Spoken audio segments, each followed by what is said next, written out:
వెళ్ళి మీ నాన్న చాలా కనుక్కున్నామా, వెళ్ళి మీ నాన్న చెప్పమా. మీరు ఎప్పుడు ఇంతే చెప్పమన్నా చెప్పరు. నాన్నమ్మ నాన్నమ్మ నాకు ఎప్పుడులాగే కథ పెరట్లోకి చెప్తున్నాను.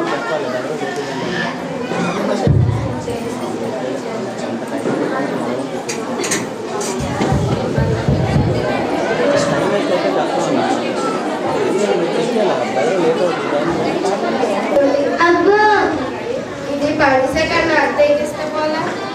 అత్తయ్య ఓ అత్తయ్య ఉప్మా తీసుకోండి అత్తయ్య. మర్చిపోయిందా మీకోసం వేడి జీన్సప్ వేసుకొని రావాలండి. ఈ వయసులో ఒలింపిక్స్కి వెళ్ళి వెయిట్ లిఫ్టింగ్ చేయాలండి. తింటే తినండి, లేదంటే మూల పడి ఉంటుంది. ఏమైంది?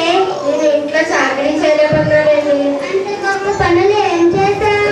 ఈ పొద్దునక ఆఫీస్కి వెళ్ళిపోతాను, ఆఫీస్తో స్కూల్కి వెళ్ళిపోతాము. సొంతంగా పని చేయలేకపోతున్నానండి. పిల్లల దగ్గర చేశాను, చేస్తానులే. అప్పుడే చేయాలి.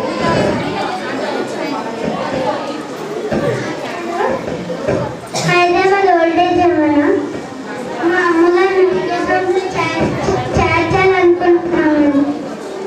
ఓన్లీ అనాథలు మాత్రమే చేర్చుకుంటారా? అనాథలు మాత్రమే చేర్చుకుంటానంటే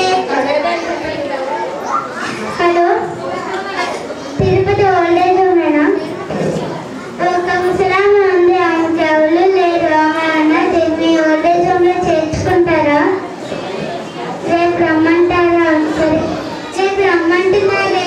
ఇప్పుడే వస్తున్నామని చెప్పండి. చెప్పండి కూడా చాకరీ ఇచ్చి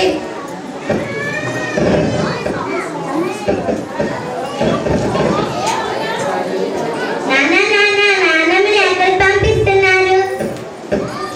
ఏమీ లేదమ్మా, నాన్నమ్మని ఓల్డేజ్ హోమ్లో చేర్చాలనుకుంటున్నాం. సరే ఆ నంబర్ నాకు ఇవ్వండి, మీరు కూడా ముసలా లేకపోతే ఓల్డేజ్ హోమ్కి పంపిస్తా. నోరు మూసుకొని పుస్తకాలు తీసి చదువు. నువ్వాగమ్మా, ఇందాక పాచిపోయిన ఉప్మా నాన్నమ్మకి వెతికి పెట్టావు.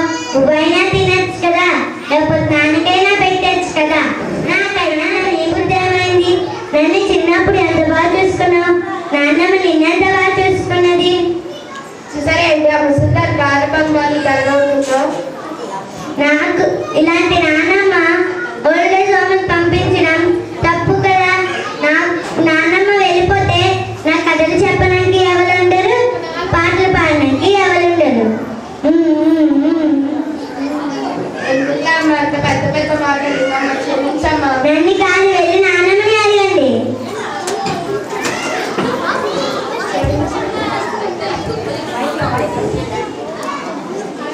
సరేనమ్మా,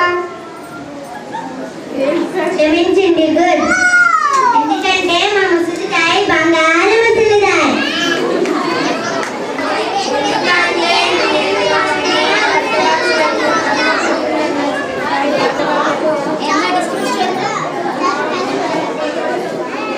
ఓకే.